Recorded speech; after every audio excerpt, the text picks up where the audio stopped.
You're so kind. And this is what the theme is this month. Finding that kindness within ourselves. Humbling ourselves to become more aware of the power that is within us that we have restricted from receiving the values of the power that is waiting on us to respond to it. I know, because we wouldn't dare do that. How dare us not allow this good that is permeating this entire atmosphere to work for us on our behalf? We wouldn't do that. It's no way. But it's not that it is our intention to, but it is the learned behaviors that we walk in when we hear someone advising or teaching us to become. See, when we don't listen to the voice within, we struggle with understanding what is being advised. So welcome today. And may what I've heard and what I am hearing will be endearing to your ear so that you can receive, so that we will receive this information and be able to walk into a lighted path that will open up doors that we have not yet seen, but yet we are aware of that is waiting on us. See, this world is full of imagination. In the beginning, it was spoken to be realized. And the realization has to be received by the dreamer. And as we dream or envision that life should reveal to us, we're supposed to attempt to reveal it or bring it into reality. But because someone said, not you, because you can't do it, because you don't have. And because we heard or we listened to someone telling us we are unable to, we are unequipped, and it can't be us because we were born here and we were raised by so-and-so, and we don't have this information, we don't have this education. And when we hear those things, we think we got to do other than. So we attempt to do things that are not within our true nature. And this is what brings about a humbling experience. See, it is the way that life works. If we go beyond, or if we stretch or do something that is not perfect or right in the eyes and the intelligence of life, that needs us to allow it to work through us and bring and change this world. This world changes by the understanding that we have based on the power and the presence that God has given to all who will walk into it.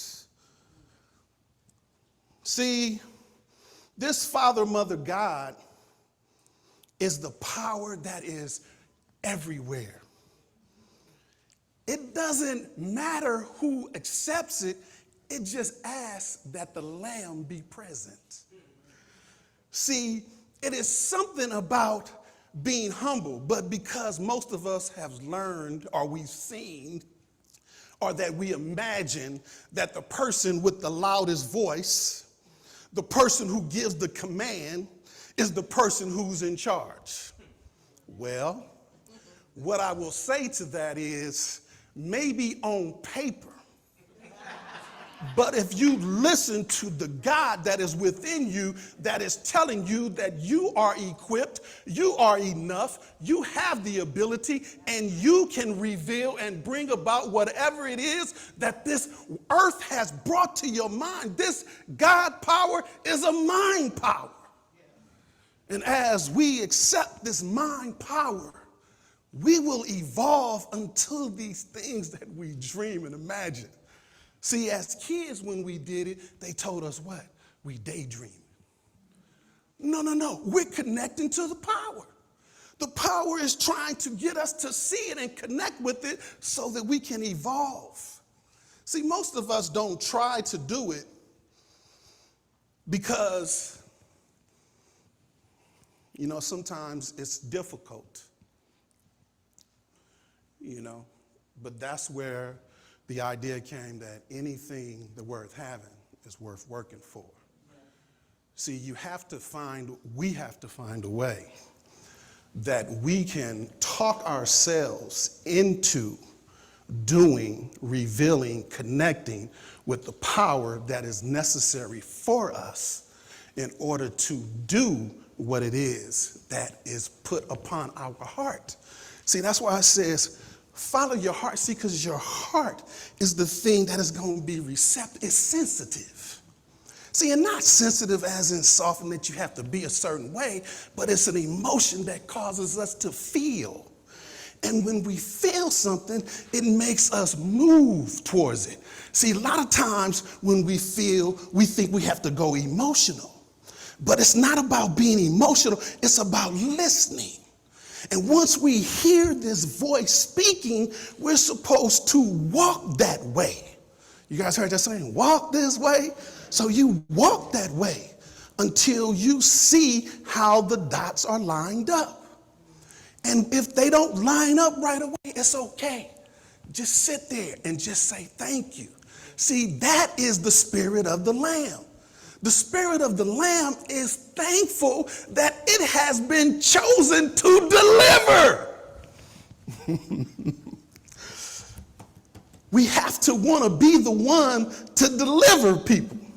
We have to be the one. That's why it says that we should love our brother who we should see. We love God. We do. We claim, we profess it, right? But it says we should love our brother because the brother is the one who we see every day, right? So the question in the Bible says, how could you love God whom you've never seen, but hate your brother who you see every day? See, because it's the confusion that we have with the way in which we treat each other. See, when we mistreat each other, it brings about these ideas and concepts that they trying to take advantage of me. They don't respect me. But instead, what we should do is we should just say, right where I am, God is. And where God is, everything is all right. See, in order to reveal a thing, you have to speak to it. Why, Reverend Paul? Because somebody somewhere discovered that and wrote it down in the book and said we have to speak it into existence.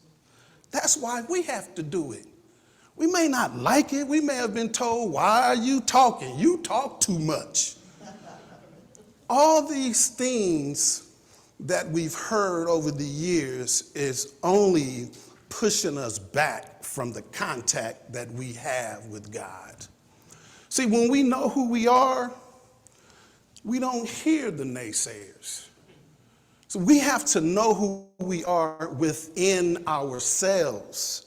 Not that we are better, not that we are greater, not that we are different, not that we are unique, but we are aware of it.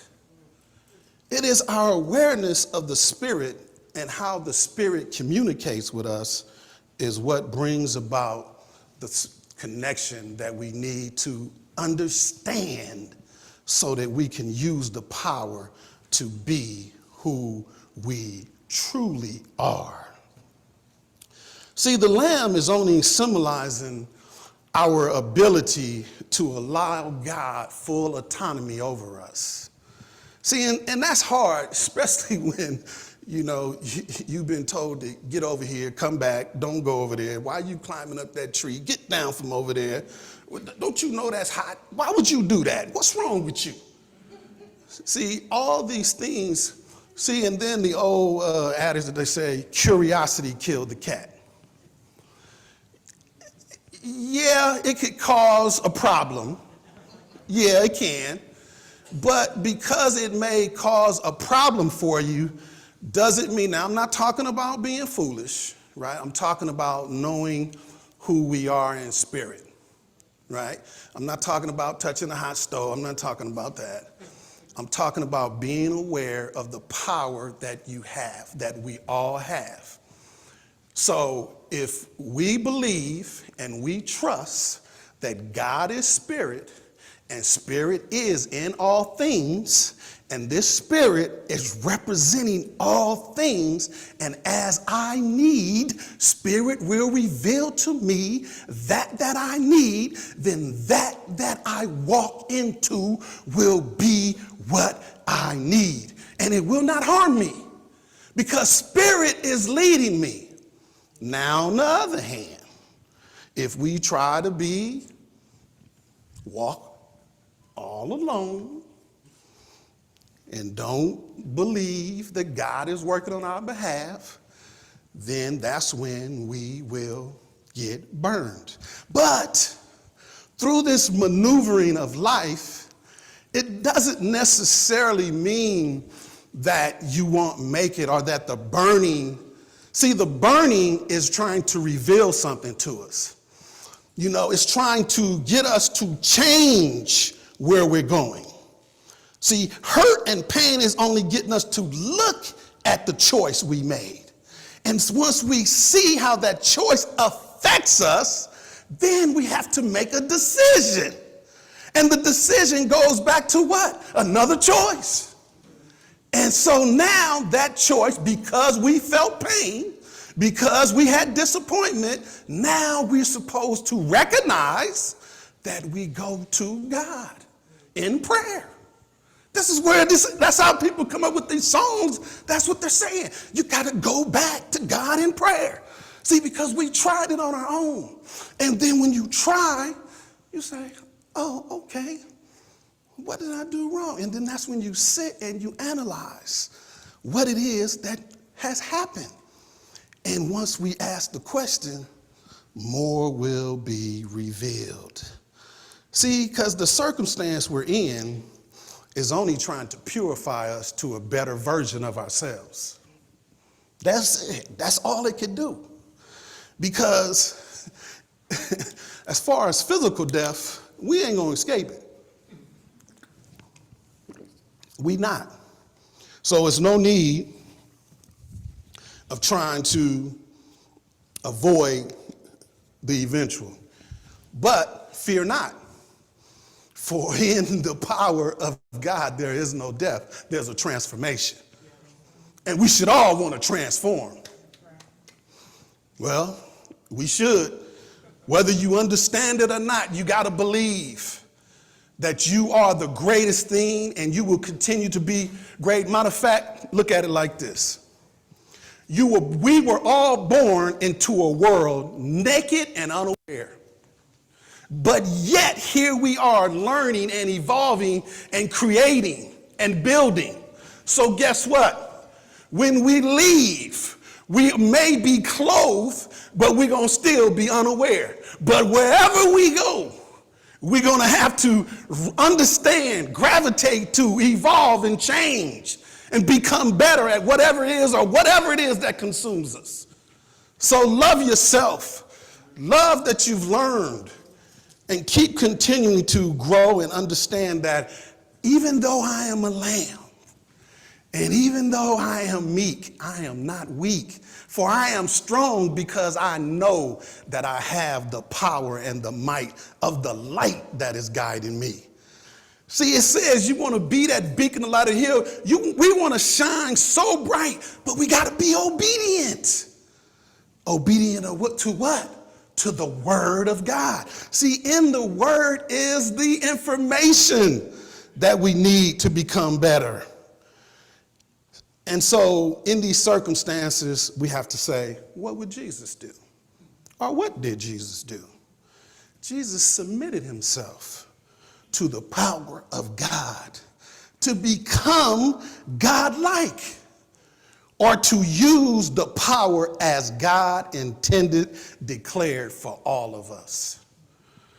So it is us who renege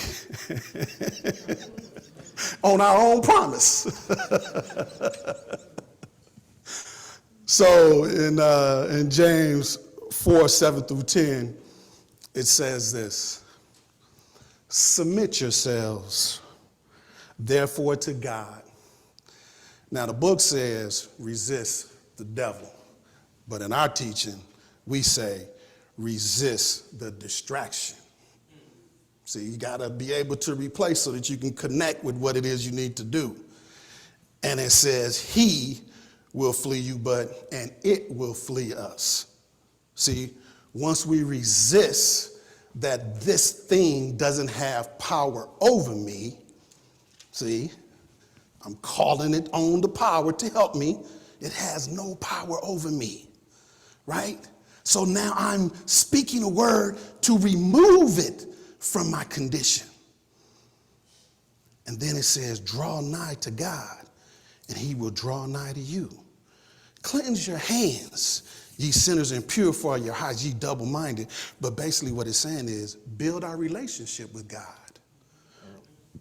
And we do this by letting go of those thoughts and circumstances that are holding us back. And we know what they are. And that's why it's an individual thing, right? But collectively, we all have to do it the same way. The same way. And it goes on to say, be afflicted and mourn, weep. And it says, let your laughter be turned to mourning and your joy to heaviness. But basically what it's saying is, when we feel remorse and regret, this is our senses turning us around with our humility in the truth. That's it. And this will give us the power, even the nerve, the gall. And we should have the fortitude to overcome everything because of. See, despite what we do, we still have an opportunity to overcome. And we've put ourselves in some very peculiar situations. It's just something about finding out, how this world works. It draws us to these places because what we do is we use our senses instead of our mind. See, and our senses trick us, and we need them, but we have to be aware of what position they will put us in and what it is we may need to do to resolve those issues. So it goes on to say, humble yourselves in the sight of the Lord, and he shall lift you up. One must commit themselves to the power in order to receive the power that will transform them or connect them with the power that is being revealed through them to them as themselves. I know that was a lot of thems, but that's us. That's us, right? And like they used to say in the old, you got to get yourself out of your own way. And that's only through understanding. That's all it is. It is only in the ignorance of. None of us are ignorant. We may be ignorant of something, right? But it's up to us to try to figure it out, to go deeper so that we can understand. It is our duty to understand the principles of life in order to maneuver through the different circumstances we may find ourselves. See, and then the choices we make, we just need to correct them. And let go of trying to believe that we're the one, that we're in charge, and allow our spiritual awareness to lead us. See, in the learned behaviors that we have, such as, I gotta get you back, revenge, envy, jealousy, once we become spiritually aware, we will let go of those thoughts, those ideas, and we will receive spiritual connection and pure thoughts. So in Job it says, there's a spirit in man, and the breath of life giveth him understanding. The breath of the Almighty gives him the understanding. So as we tap into spirit, it will give us the understanding that we need, that we're looking for. See, this verse is only saying that we have to go back to the spirit and principle. Therefore, we have to recognize that we are using it regardless of our knowledge of how it works. See, and if for some reason we make a mistake, we got to realize that I can adjust, I can change. All I must do is do my part and try to grasp more understanding of how it operates. Because when we don't know how it operates, we make mistakes. So I have a few ways to become more aware of this power. Number one, we have to humbly submit ourselves to the power by increasing our prayer and meditation. Number two, request a relationship with God in our prayers. Number three, we must believe that God will reveal himself to us. Gotta believe it. Number four, accept that Jesus lived, the way Jesus lived, is a method or a way for us to live. That's the connection. Number five, have faith that God will provide and follow that inner voice. Just accept it. Just follow it. We making mistakes anyway. Why not use the power that's been written in the books to tell us how to do it, how to resolve it? Might as well do it. Because when we try it on our own, it just takes a long time. And we get to a certain age and point, and this is just life. We get there and we go, man, where did all that time go? Now, we have successes along the way because God is working for us on our behalf, of course. But when we're alone, we have these thoughts like, man, I could have, I should have, and why didn't I? That is only saying just get more aligned with it. That's it. See, persecution is us. God don't persecute, we persecute ourselves because of what we think about what's going on in our lives. I won't say that. I can't say that. Not up here.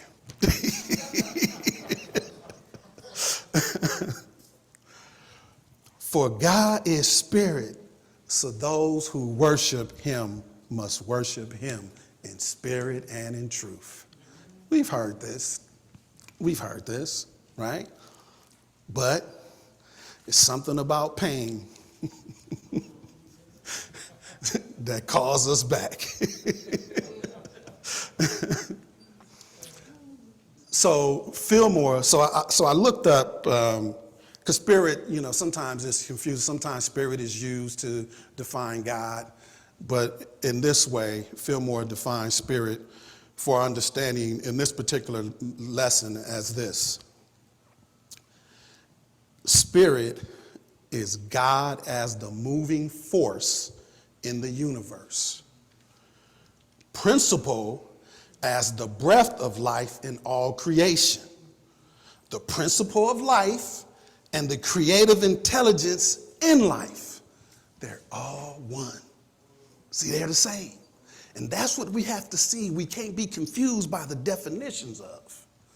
We have to know that when we speak to God, that we're calling on that spirit that is connecting all things to reveal more of itself to me so that I can use it correctly. That's it. And as we diligently seek this connection, we may discover a voice speaking to us and not understand where or from whence it came. But when we accept that it is God speaking to us, we can evolve these thoughts into action and become empowered to utilize it without hesitation. It's just practice. It's no different than what, an athlete does. The person who we admire that runs that 9.2, that's practice. You ain't getting there without practice. Yeah, you're blessed with speed. Yeah, you're blessed with nice legs and strength. Yeah, you are. Yeah, you're blessed with height. Yes, all that. But I know that you ran day and night. I know if you played any sport, you run day and night. If you done any sport, you've practiced it over and over to remove the hiccups, the hesitations in your swing if you're a batter, your throwing, the throw that you have with your arm. These are all things that have to be practiced. Therefore, everything in life needs to be practiced in order to become efficient at it. Just practice to get efficient. That's it. And yeah, sometimes you don't feel like practicing. I get it. But you know what? If you don't practice, no gain. I heard you. And that's just the way it works. See, sometimes it's the conflict that we have within ourselves that doesn't allow us to understand how it operates, and therefore that confusion slows down the progress. That's all it does. It just slows it down, right? It just means that we need to become more readily available to Spirit by listening so that we can adapt to what it is that we do. See, because it's not based on, it's not based on height. It's not based on weight. It's not based on length. It's based on a determination that one has. See, there's a will within ourselves that we have to connect to, as Spirit opens us up. We have to allow Spirit to continue to prod us, push us to the next level. And then we will be able to quiet that voice that is on this side saying, nah, man, you don't want to do that, right? Come on, man, sit down, turn the TV on, relax, right? Whereas we need to study so that we can become more aware and don't allow what we see visually make us believe that life is that way, because it is a lot of confusion now on TV that will make you think that this is the way everybody acts and this is how we should act in order to make sure we don't get abused. But no. Stand in your peace. Stand in your humility. Stand in your trust. And that's how we will be present with the presence and not feel condemned by their presence. And if we don't grasp it right away, right, and we don't fully get it, our spirit will slowly adapt and adjust and lead us and get us there, because that's what it does. It provides understanding. That's exactly what it does. And as we accept this information, as the way Spirit operates, and as we become more receptive to it, it will enhance our spiritual consciousness, and then it will show us how to accomplish the things that we have requested. It is necessary to find that point of contact in our lives in order to experience it. So in Acts it says, recognize that in him we live, we move, and we have our being. Just recognize that. Take it off. See, and that's another thing, you know, when they, in the old church, they used to have, do this in remembrance of me and bring it to the altar. That's saying, let go of your troubles. That's saying, bring them here, lay them down, get them away, get them off. That's why he said, put my yoke, take my yoke. That's all it's saying. Speak to these problems. Let them go. They have no power but the power that we give them. And we give them power because we think that we can't handle it. When in fact, we've been handling our lives all the time. That's all we're doing. Right? And some of the positions may not be the position we want to be, but guess what? We can change it. If your mind is telling you to change it, it ain't good for you, it ain't working out, sit with yourself in prayer until that idea comes to you to move you forward. See, because once we accept that we're being compelled to take on this idea, then our cells begin to reflect on these positions, and then those instructions will come while we're quiet. So our affirmation should be, God is, I am. God is, I am. God is, I am. And we get to define what that is. We define that. That's why, you know, they say everywhere you go, there you are. Because we sitting in our own thoughts. And our thoughts that we use to judge ourselves impedes our functionality, how we function. So in Hebrews, it goes on to say in 12:2, it says, wherefore, and I'll interpret this because it is kind of, it's in the King James Version, so I'll interpret it. But it says, wherefore, seeing we also are compassed about with so great a cloud of witness, let us lay aside every weight and the sin which doth so easily beset us, and let us run with patience the race that is set before us. Looking unto Jesus, the author and the finisher of our faith, who for the joy that was set before him endured the cross, despising the shame, and sat down at the right hand of the throne of God.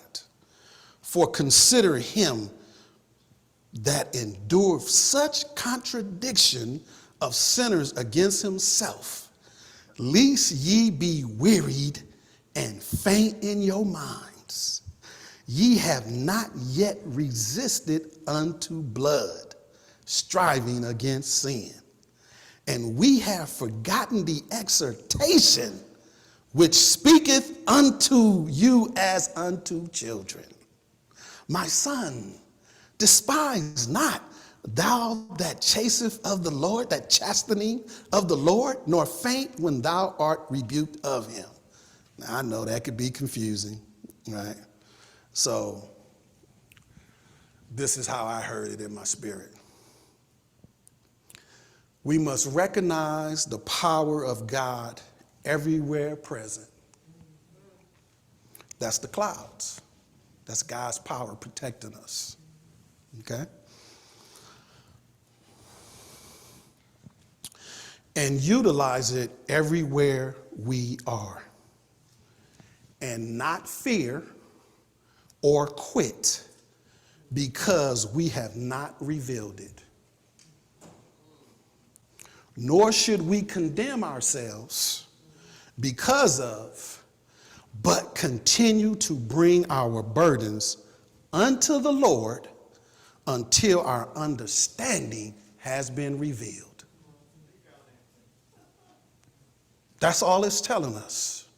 You know, the chastisement is coming from a mistake. It's not really that you're being chastised. It's like a warning, right? Our body has signals. Just like if you listen to your solar flex, let you know, hey, this may not be a good place to walk into, right? Hair standing up on the back of your neck. Hey, hold on, look around, see what's going on. Like this is how we're made.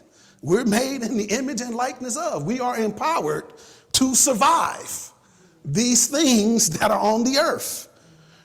And don't be persuaded that we don't have the power.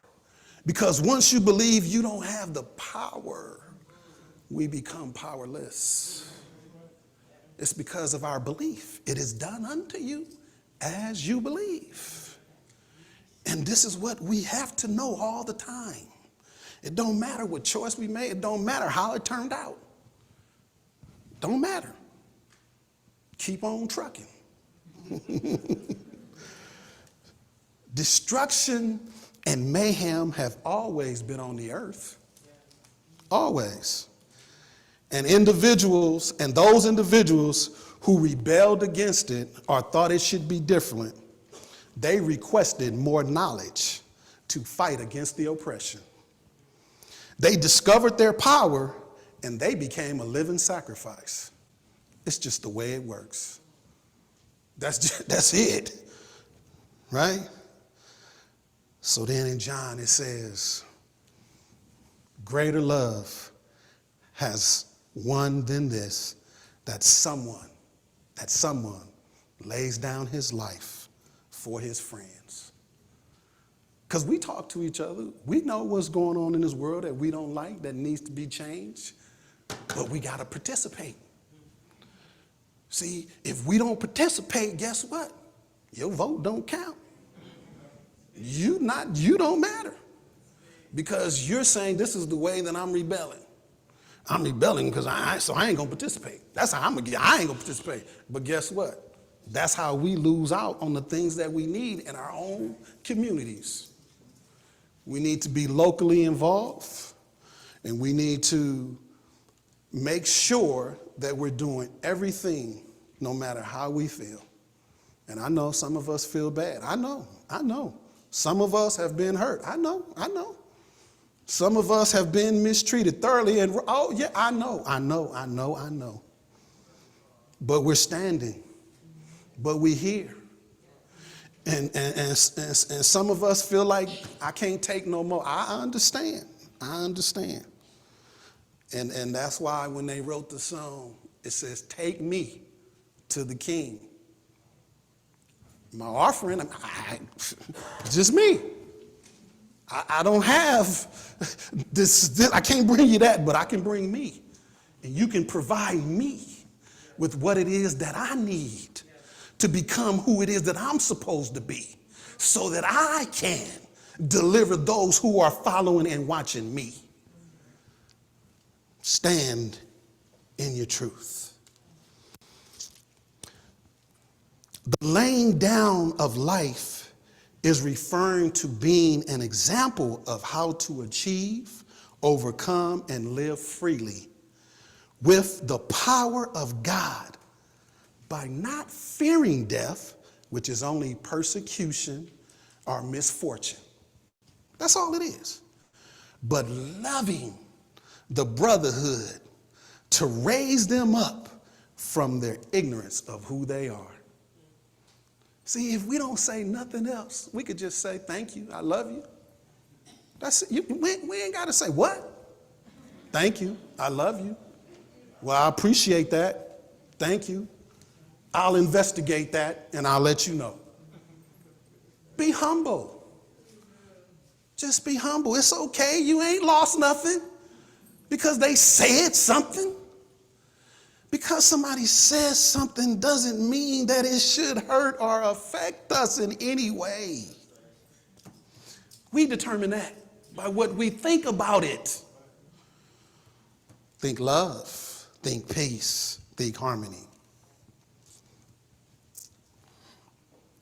All right, I'll wrap this up. We don't miss out, we delay.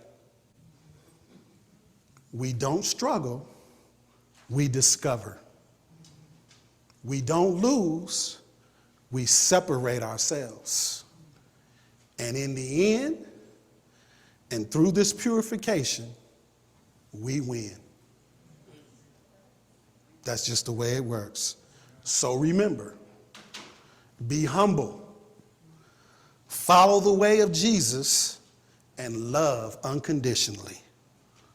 We are built by God, led by Spirit, and walk by faith. And so it is. Thank you.